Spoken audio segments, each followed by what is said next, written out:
Bonjour à tous, l'Omedit Normandie et Calva sont heureux de vous retrouver pour cette nouvelle minute.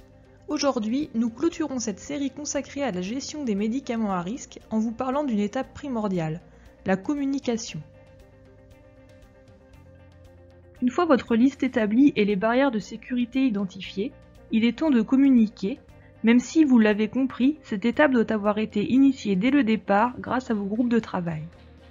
La liste doit être accessible et affichée sur l'armoire à pharmacie du service, dans la gestion documentaire, dans les bulletins internes, ou via des fenêtres pop-up en cas d'utilisation d'un médicament à risque dans le dossier informatisé. En plus de l'affichage, il est primordial de prévoir des communications orales régulières, notamment lors de la mise à jour de la liste, pour s'assurer de la prise en compte par chacun.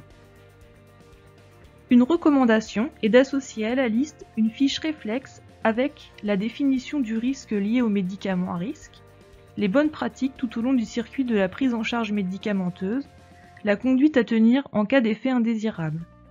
Ce document doit être facilement accessible et compréhensible pour une personne seule qui doit gérer une situation à risque. Information, sensibilisation et formation des professionnels sont à réaliser et réactualiser régulièrement. Ayez une vigilance accrue lors de l'accueil de nouveaux arrivants, intérimaires, étudiants. N'oubliez pas ce critère, les équipes doivent connaître et comprendre les règles. Pour ne pas perdre les professionnels, prévoyez des sessions synthétiques et ciblées avec point de contrôle des connaissances. L'objectif est que chaque professionnel sache ce qui doit être mis en œuvre dans son champ de compétences pour prévenir les risques du mésusage d'un médicament à risque et pour protéger le patient des conséquences d'une erreur dans son service. Le patient doit être lui aussi sensibilisé en le faisant participer aux étapes d'administration et de suivi, en prévoyant un support d'information écrit et en faisant reformuler les informations pour s'assurer de sa bonne compréhension.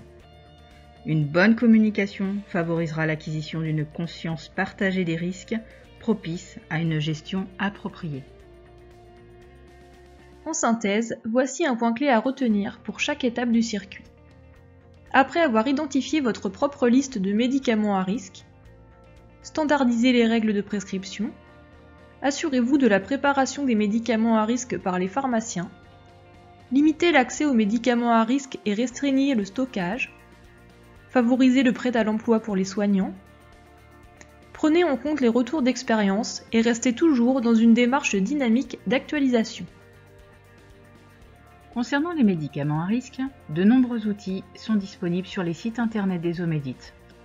Retrouvez le module d'e-learning des Omedit Centre-Val de Loire et Normandie, la fiche mémo de la FORAP.